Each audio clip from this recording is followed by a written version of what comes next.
Olá, bom dia, pessoas queridas que me seguem aqui no meu canal. Muito bom dia para você. Deus abençoe muito o seu dia, sua vida, sua família.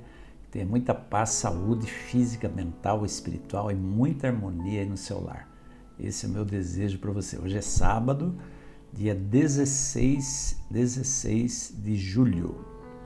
16 de julho. Estamos aqui de volta para mais um vídeo, Torpedo 365, esse projeto maravilhoso que Deus nos deu de todos os dias ter um vídeo aqui no meu canal, um vídeo de reflexão na palavra. E hoje é o episódio 196. Ao longo do ano de 2022, estamos aqui cada dia com um vídeo novo, tá bom? Então, gratidão a todos que já se inscreveram no meu canal e fica o convite para você que ainda não é inscrito no meu canal ou ainda não é membro da nossa comunidade, fica aí o convite para você fazer parte, tá bom? Hoje nós vamos ter mais um vídeo falando dos evangelhos, então nós vamos para a nossa vinheta, já eu volto com o vídeo de hoje, não saia daí, fique ligadão aí, tá bom?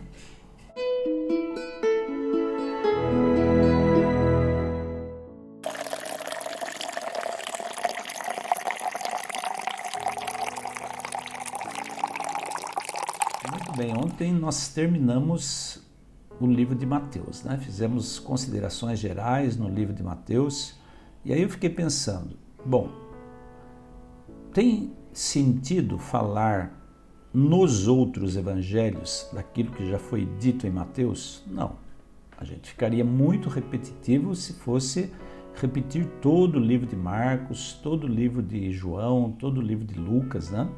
Então ficaria um negócio assim meio cansativo.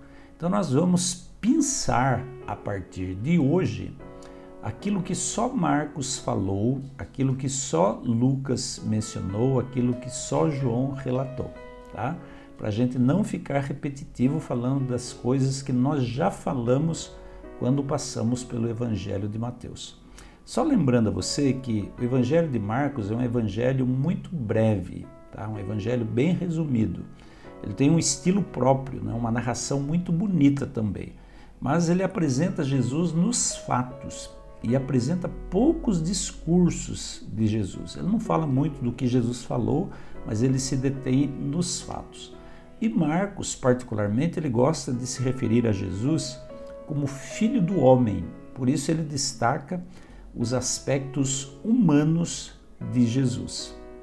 Mas ele não deixa de destacar também a divindade de Jesus, porque Jesus era Deus 100% e homem 100%. Mistério que um dia talvez Deus explique para nós, mas por enquanto é muito mistério, né? Total divindade e total humanidade. Então Marcos, ele sublinha também esses momentos em que a divindade se aflorou, né? Transpareceu em Jesus através dos acontecimentos mais importantes da vida dele, tá bom? Então vamos ao livro de Marcos. Uma das coisas que eu achei no livro de Marcos e que só Marcos relata, está lá no capítulo 16, tá? No capítulo 16. Capítulo 16 é o último capítulo. Marcos é um livro bastante resumido, tá? O evangelista, ele resumiu bastante, né, a forma dele narrar os acontecimentos segundo a sua visão, segundo o seu olhar. Mas no capítulo 16 tem algumas coisas que se destacam aí, né?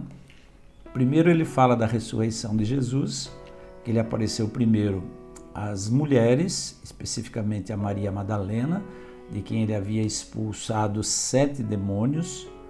Ela contou aos que com ele tinham estado, eles estavam lamentando e chorando. E quando eles ouviram falar que Jesus estava vivo através de Maria Madalena e que ela o viu vivo, porque ele tinha ressuscitado, eles não creram, diz o versículo 11. Eles não acreditaram. Depois, Jesus apareceu numa outra forma a 2 deles. Provavelmente esses 2 eram os 2 discípulos que estavam indo a caminho de Emaús, uma pequena aldeia próxima a Jerusalém. E eles voltaram, esses 2 que viram Jesus, conversaram com ele, voltaram, contaram aos outros, mas eles também não creram.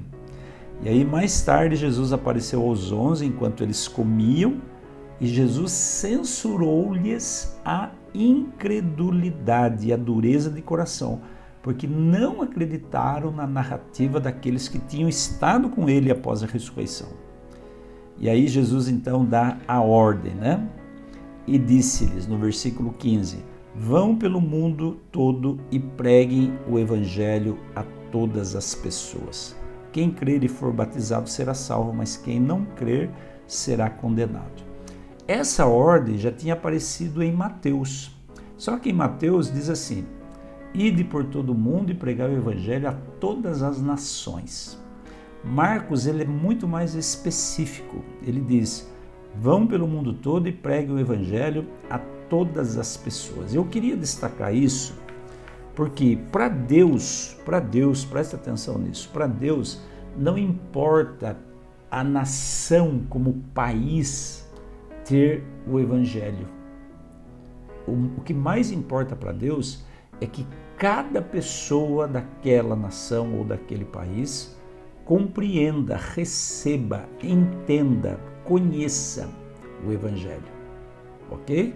Então, quando diz ir por todo mundo, eu prefiro essa narrativa, essa forma de narrar de Marcos, porque ele especifica que o evangelho deve ser chegado a todas as pessoas e não somente a nação como nação.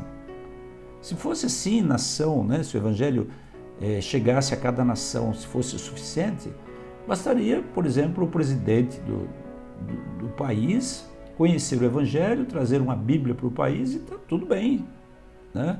Mas ninguém será salvo, ninguém será perdoado, ninguém será restaurado e transformado por tabela. Eu costumo dizer que ninguém vai ao céu agarrando no braço do outro. Quem será salvo serão aquelas pessoas que se agarrarem na mão de Jesus. E esse relacionamento, ele é pessoal, ele é individual. Não é porque o presidente do país aceitou o evangelho, né? Seja lá de que país for, que todas as pessoas já estão automaticamente salvas. Não. Cada ser humano tem que desenvolver um relacionamento com Deus. A salvação é individual. O relacionamento com Deus é individual. Eu não posso ir para o céu agarrado nos braços da minha esposa, porque ela se relaciona com Deus e eu não, então eu sou salvo por osmose, por tabela. Não é isso que acontece. Eu tenho que, Antônio, desenvolver o meu relacionamento com Deus. Ela tem que desenvolver o relacionamento dela com Deus, porque cada um tem a sua relação com Deus. Está entendendo? Então, quando Marcos coloca aí, né, dessa maneira que Jesus disse, ide pregar o evangelho a todas as pessoas, ele está personalizando, né, essa vivência, essa experiência que cada um de nós devemos ter com Jesus. E aí ele diz, quem crer e for batizado. Olha o elemento fé aí presente. Jesus condenou, né, a incredulidade, censurou a incredulidade dos discípulos, porque eles não acreditaram que Jesus tinha ressuscitado. E aí ele diz, quem crer. Então, antes de qualquer ação de pregar o evangelho, de levar Jesus às pessoas, tem que haver o quê? Fé. Tem que haver crença. Eu não posso pregar ao outro algo que eu não creio, que eu não acredito que aconteceu, que eu não acredito que foi real, que foi verdadeiro. Então, quem crer e for batizado, a oportunidade é dada a cada um. E quem crer e for batizado será salvo. Então, Deus não obriga ninguém a crer. Deus não obriga. Ele quer que o conhecimento, os fatos narrados na palavra, cheguem ao conhecimento de cada pessoa. Agora, crer ou não naquilo que ouviu, naquilo que leu, aí depende de cada um, porque Deus nos dotou de livre arbítrio. Ele não nos obriga, ele nos dá liberdade para acreditar ou não. E por que eu destaco isso? Porque tem muita gente, eu já citei isso aqui, que acredita em Jesus, o Jesus histórico, o Jesus profeta, o Jesus até como Maomé, o profeta do Islã. mas um Jesus que foi somente humano. E o Jesus somente humano jamais iria ressuscitar. O Jesus somente humano não teria poder sobre a morte, mas o Jesus divino tem poder sobre a morte. Teve e tem. Por isso que ele retomou a própria vida. Ele morreu, mas ele ressuscitou. E talvez essa seja a verdade, seja o fato mais desafiador para a fé das pessoas. Talvez esse seja o maior desafio para a sua fé e para a minha fé, acreditar na ressurreição de Jesus. Por isso que ele foi enfático. Quem crer e for batizado. Então aí tem dois elementos aí embutidos, né? Tem que crer e tem que ser batizado. Não basta crer. Crer é essencial e vem antes da atitude, do comportamento de ser batizado. Então primeiro vem a fé, vem a crença, depois vem a atitude que eu tomo impulsionado por essa fé, tá certo? E aí ele ainda vai mais longe, né? Esses sinais acompanharão aos que crerem. Que sinais são esses? Expulsar demônios, falar novas línguas, pegarem serpentes, se beber veneno mortal não lhes fará mal, impor a mão sobre os doentes e deixar a cura ali. Então veja, se não acreditar, se não crer, se não tiver fé, não dá para fazer esses sinais. Então a crença, a fé é primeiro, antes de mais nada, algo que transforma a minha vida. É algo pessoal, transforma a minha vida, a minha maneira de ser e de agir. E depois transforma a vida daqueles que estão também ao meu redor. E só quem crer, só quem acreditar na ressurreição, no nome de Jesus, é que poderão, segundo as palavras de Jesus, fazer estes sinais. A minha pergunta para você hoje é: você crê? Quando eu pergunto crer, porque o crer é um verbo que está relacionado a uma ação. Crer é agir, crer é fazer. Crer não está somente no campo mental de acreditar que existe, porque a Bíblia diz que o próprio demônio crê e treme.